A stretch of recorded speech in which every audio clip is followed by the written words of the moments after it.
ছাত্র জনতার অভ্যুত্থানে ক্ষমতাচ্যুত হওয়ার পর শেখ হাসিনা পরিবারের প্রায় সব সদস্য নিরাপদে দেশ ছাড়তে সক্ষম হয়েছেন।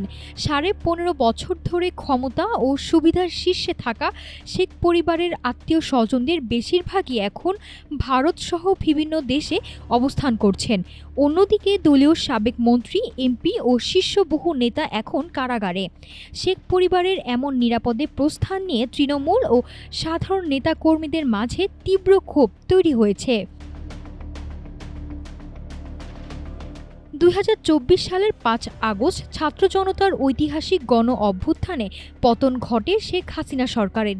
সেদিনই ছোট বোন শেখ রেহেনাকে নিয়ে দেশ ছাড়েন সাবেক প্রধানমন্ত্রী। তবে কেবল শেখ হাসিনাই নন, আন্দোলনের শেষ মুহূর্ত থেকে শুরু করে পতন পরবর্তী সময়ে নিরাপদে দেশ ছেড়েছেন তার পরিবারের প্রায় 2 ডজন প্রভাবশালী সদস্য।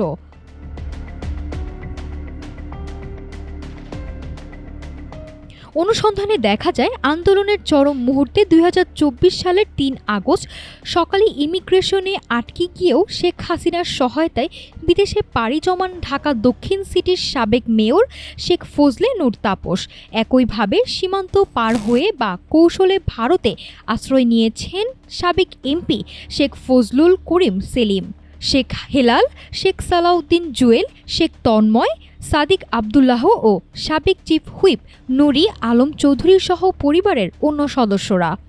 অথচ শেখ পরিবারের প্রায় সবাই গ্রেপ্তার এড়িয়ে বিদেশে বিলাসী জীবন কাটালেও দেশে থেকে গিয়ে গ্রেপ্তার হয়েছেন আওয়ামী লীগের 3 ডজনের বেশি সাবেক মন্ত্রী, প্রতিমন্ত্রী এবং 50 জনেরও বেশি সাবেক সংসদ সদস্য।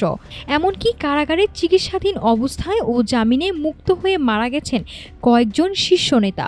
রাজনৈতিক প্রভাব ও বিপুল অর্থের বিনিময়ে শেখ পরিবারের সদস্যরা নিরাপদে দেশ ছাড়লেও সাধারণ নেতাকর্মী ও মাঠ পর্যায়ের নেতাদের বলির পাঠা বানানো হয়েছে বলে ভেতরে ভেতরে তৈরি হয়েছে তীব্র অসন্তোষ, যা আগামী দিনে দলটির রাজনীতির জন্য বড় ধরনের চ্যালেঞ্জ হিসেবে দেখছেন বিশ্লেষকরা।